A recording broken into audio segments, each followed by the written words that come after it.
What's up, comic book fans? This is Pete from Comic Books Transformed. I'm wearing the same shirt as last time. I have the same bloody hands as last time because me and Brian are just recording things in a marathon session. We just talked about Loki season 2, and now we're going to talk about Gen V episode 6. Brian, this is the one you wanted to talk about. You wanted to talk about this because why? I don't. I guess it's because the kind of the big twist at the end. Honestly, Okay. I really enjoyed that. I just think this. I was basically saying, comparing this to Loki, I'm enjoying this show more Yes. than Loki. I think it's a lot more satisfying and straightforward. It fits well in the boys universe. It's delivering what I want to see. I don't necessarily think that this episode was particularly like amazing or better than others, but it's on par, and I'm interested and excited. Yeah. Well, I kind of disagree there. I actually think that this episode was amazing. I really love this episode a lot, and it made me think of Marie almost as more of like a Jean Grey type character. Marie, or you mean Kate? I'm sorry, Kate. I'm so fucking dumb. Yeah, Kate, the one who could touch people and influence them. Yes. Yeah, I just felt like having them all like be in her mind and seeing flashbacks. I was like, this is like a very like Jean Grey kind of story. Yeah, totally is. Yeah. And I really liked how I think it was, it's kind of a cliche thing or trope, I suppose, to have people, see the events in someone's head and all that. But I honestly think this was the only way to expose, Kate as being a part of this, but also still keep her sympathetic. You get to see all of these major points in her life and what led her up to being in cahoots with Dean Shetty. And we also see some views into the other characters' heads as well. We see something from Andre, and we see about how he and Kate were kind of involved while Luke was in the picture still. And we see a little bit of Jordan too, and how they're kind of complacent, and everybody's complacent and kind of screwing over Luke at some point. Yeah.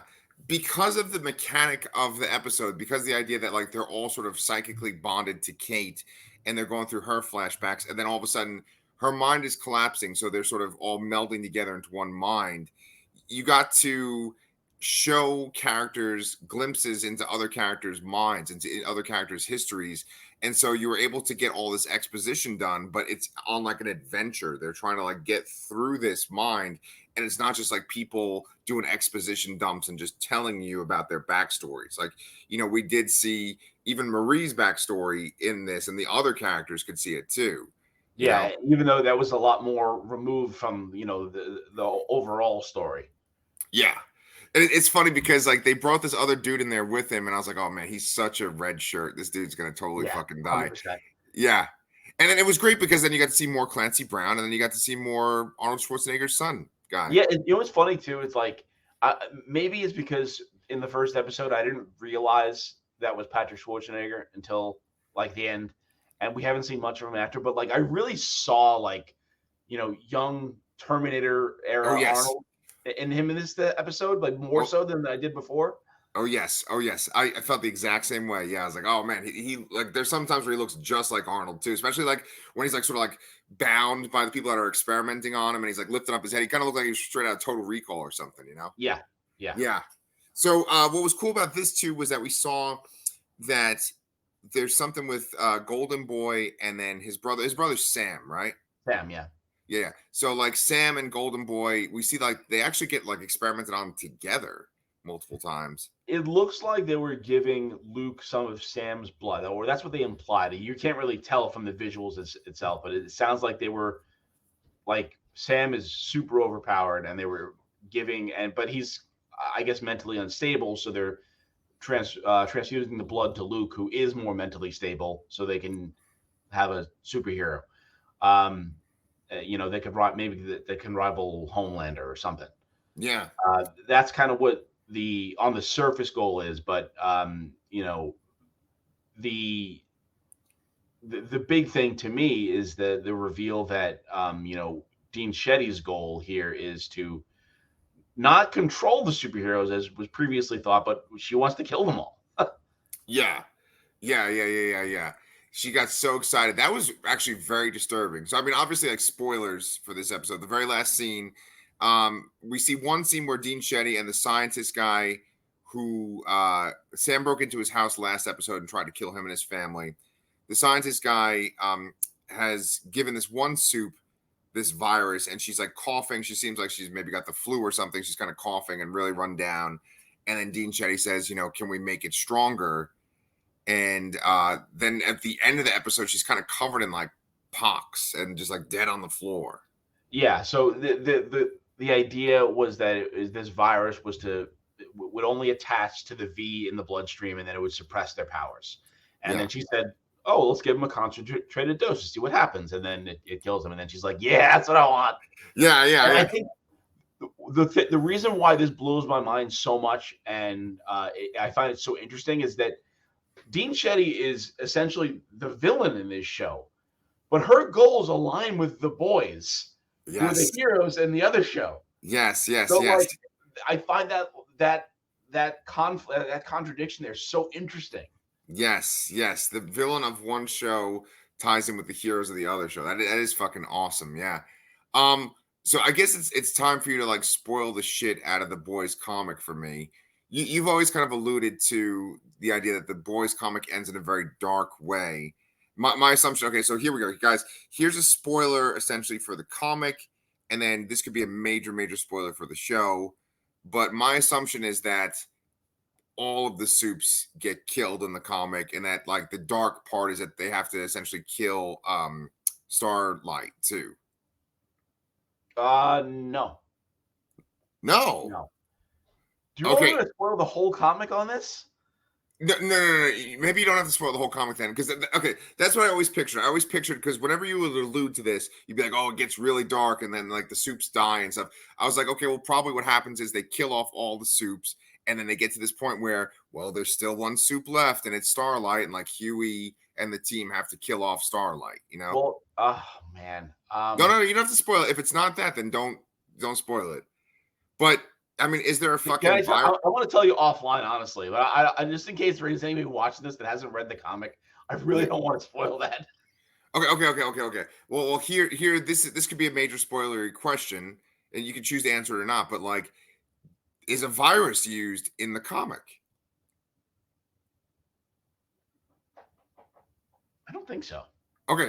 So it's been a while. I read this. My last reading of this was before or after season 3, so that was a while ago. So okay, so like this is sort of like new ground. They're kind of going off in a different direction. Yeah, I think it's the comic version of this arc was to expose Godolphin University for these horrible crimes and getting out of control. Essentially, they were just saying that Godolphin, who's the Charles Xavier character, who is not really represented in the show, would adopt these orphans, and he would inject them with V until they got powers. That's fucked up. they just kind of, and he would also abuse them, physically, mentally, sexually, on all these levels. And then they kind of, the joke sort of was that how big the X-Men were in comics, in the 90s, and like how there were this giant uncontrollable beast that had all these ridiculous amount of spin-offs, and they just had too much power. And then the boys end up having to confront them after finding out all this stuff, and then Vought comes and helps them get rid of them. They also see them as a threat. So that was how the story ends in the comic here. And we are still seeing abuse happening here on the campus of God U. It's not the same characters. Where it ends, I'm not exactly sure. I'm guessing that the university is going to be closed down, or at least the dean's going to be killed. But at the same time, the next episode too. I don't know if you watched the previews or not, but we Victoria Newman shows up in the next episode. I didn't. Yeah, I didn't see the previews. Yeah, it always it pops up for me as like, oh, preview next episode. So I always sit through the credits and wait for it. Yeah. So she's going to show up next episode, and I think that's going to kind of determine how this is going to end, what position she's going to take with it. Because I think, I don't remember what her goal is, because in the comic, the idea is that Vought wants to get superheroes in the military to make like more money, and they want them to be controllable. They want controllable superheroes in the military. That's the whole goal. And I don't remember what her stance is anymore, because the character she's playing was not intelligent.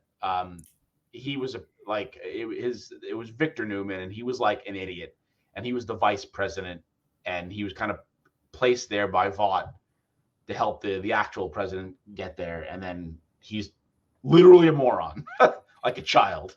Oh yeah, yeah. So and he didn't really have motivations to. Yeah, I'm trying to think of on the show because she's the one that like can make people's heads explode, right? Yes. Okay. So like, yeah, what the fuck is her agenda? Because like, doesn't she herself have a daughter who she's trying to like make into a soup or something, or is a soup, I right? think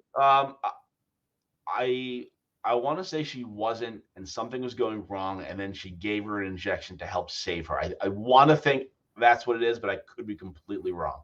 There's something like that because I remember her like giving the injection and stuff. We'll have to look into her and see. But that's interesting. Okay, I didn't even realize that she's going to be on the show. Um, I know that there's only 2 episodes left, right? So there's 7 and 8. So, but the thing is that they just announced that the show's been renewed for a second season. Did you see that? Oh no, I didn't. Yeah, I mean, yeah, I yeah. believe it because I think it's great. Yeah, exactly. It is. And so like it's not like this is a thing where the show's going to end and then like maybe they shut down the university like within this season, but it's going to be like this ongoing thing now. Yeah, I wonder where they take it after this. If they don't solve the current issues, that is. Yeah. I mean, my assumption would be this is my assumption and this is totally fantasy booking, but like um they defeat the dean and maybe Vought gets involved in that and Vought like maybe takes the research for like the sake of controlling soups, but like the idea of killing off soups, they're like, oh no, we're not doing that. And then the school just keeps going with like a different dean, and maybe like some of the characters leave and some of the characters stay. But whatever the next season's issue will be, like they get brought back together, you know? Yeah, yeah. Yeah. So why don't we talk about just kind of like highlights from this episode though. There was it's kind of weird seeing like young college age kids have sex when you're like 41 years old because they're like kids, you know, you're like, oh, they're innocent. And I feel kind of weird seeing them have sex. But then it was like this awkward scene where Sam and what's Cricket's real name? Emma. Emma. Where like Sam and Emma have sex. But it was like awkward, but then it was also like very sweet and like beautiful too, you know? Yeah, I was incredibly tense watching that scene. Maybe for what you were saying a little bit, but more so because I'm like, oh god, something bad's gonna happen. Please don't kill Emma. Right. And you know, and they know we're thinking that, so like they cut to him seeing her as a puppet at one point, but then she cuts back to looking like a regular person. Um, but like just the dialogue and stuff, and their chemistry is very good between those two characters. Yeah, I agree with that. Yeah, It's so funny, Brian, because like when I watch a show like this, it really does make me feel old. When I see him, when I see Sam, like she says something like, "Oh, he's kind of hot," or "He's like kind of cute," and when I see him, I feel like he's not the way that like when we were growing up, like what you would say is like that's an attractive male character. Like it wouldn't be him. Like I feel like Golden Boy is kind of more what we're kind of from our generation would be like, oh, yeah, that's kind of like the alpha guy that girls would be into. Sam, he seems kind of like awkward and like his look doesn't seem attractive, but Cricket's all into it, man. yeah. And he has this like kind of like mop of a haircut that Yeah. I see everywhere. Right. That's I think that's a testament to like how we're kind of from an older generation. We're old dudes now because like the kids like their hair is like totally different from when we were Yeah, in college. And everyone had like fucking the Caesar haircut and stuff when we were like in high school and college and yeah, like the fade and stuff. And now they just have like flock of seagulls and shit, you know? yeah. Yeah. I'm talking about hairstyles for some reason, but the girl that plays Kate, I think she does this fantastic performance of kind of being scary because of her power. It's like, oh, she has this potential power, and she looks like kind of like sad and pathetic, like where things are out of control. But then also you can see the conviction in her eyes of like, I have to do this. So I think it's like really good acting there. Yeah, she is a very good actress. I do know her from a previous show. This is one of those things where I hate Netflix. There was a show called Teenage Bounty Hunters, and not a great name, was an excellent show. Really? I thought it was really good, uh, and it ends on this crazy cliffhanger, and then it got canceled. How many seasons? One, one season. Okay. Well, it's totally worth watching. Honestly, I really thought it was a good show. I really enjoyed it, and she plays one of these sisters that is a teenage bounty hunter. But and again, sounds sounds like a terrible name and a weird premise. Maybe that's why it failed. It was a really good show. Okay, I've never heard of it. I might have to check it out. I have so much shit. I was watching Castlevania, but then I kind of put that on pause because we have all these fucking shows to cover right now. Yep. And besides that, I also have like Fall of the House of Usher. I'm covering with Danny on the Laster cast. But yeah, maybe I'll check that out. Teenage Bounty Hunter. That sounds fun. With her eyes, her eyes just get more and more bloodshot the more she overextends her powers. Just it's fucking gross. Just bothers me looking at that. Yeah, it does. Yeah. So I'm just trying to think if there's any kind of thing. Is there anything worth referencing for Marie? And then what polarity? What's his name? Andre? Andre. Yeah. Is there anything worth talking about for Marie, Andre, or Jordan? No, I mean we kind of just glossed over it. We see that Andre and Kate had a relationship beforehand. We see that he really cares about her, even though he kind of hates her right now.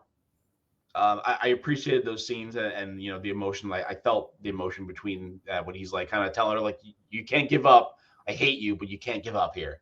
I really like those scenes there. And then just the position, just how Jordan got in the position that they is in, just by witnessing something, and was essentially like blackmailed in a way. It's like, hey, if you don't say anything, I'll make you important. Yes. In a way, it kind of backfired because they dropped down in the rankings, became less relevant after this one professor died. So I thought there was some interesting context for them, but not much else to say about them this episode.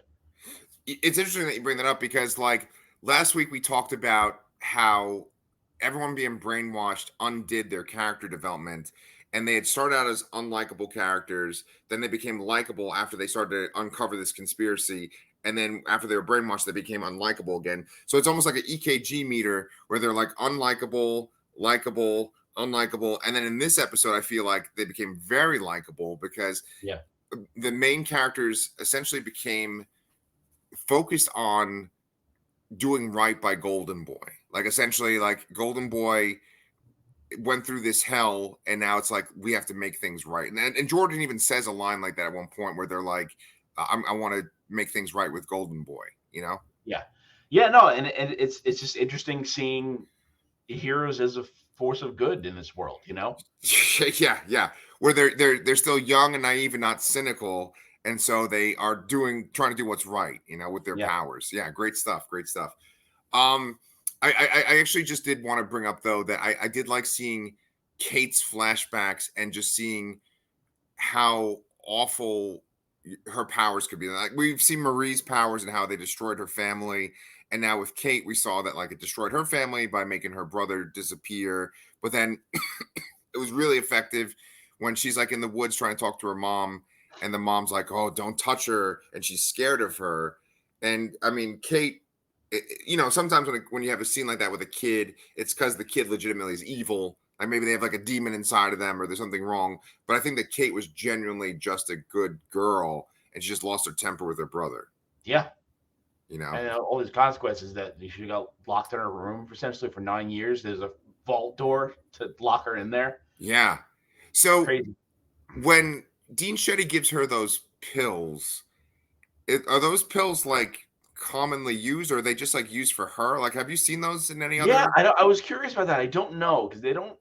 They imply that it kind of blocks out the some of her powers, and so she doesn't hear all these other thoughts. Like again, very Jean Grey thing. Yeah. Maybe that's a prototype of the dampener, Okay. Okay. sort of. And that's why she's all involved in this. And yeah, I guess that's all I have to say about that. Yeah, man. Well, I totally dig this show. I thought that maybe we might have covered Doom Patrol today too, but I'm actually glad we didn't because we got to spend time on Loki in our other recording and then this. But the key thing I thought as I was making notes for these shows is that this show is made by Eric Kripke and other people, obviously, but Eric Kripke is a big force behind this. And then Jeremy Carver, who was also on Supernatural, just like Eric Kripke, who created it. Jeremy Carver was a showrunner for a while. And there's something about these particular people that, like, if we were doing different camps of like creatives and stuff, like there's like the sort of the MCU creatives, and then there's these sort of Amazon show creatives. And well, that's kind of funny because Doom Patrol is actually DC, you know, but where they originated, these people from Supernatural, I think I'm gonna follow them onto different shows when the boys stuff is over and Doom Yeah, Patrol is over, because like they know what they're doing, man. yeah, I agree. I would do the same. Yeah, nice. But guys, make sure that you follow me and Brian too. We are the Comic Books Transformed, and we are covering, like I said, Loki, Doom Patrol, and Gen V right now. There's still tons of comic book stuff to review before 2023 is over. So make sure you're subscribed. Let us know if you are fans of Gen V. And we got Doom Patrol stuff coming up, but we'll have some more Gen V for y'all next week. See you guys then.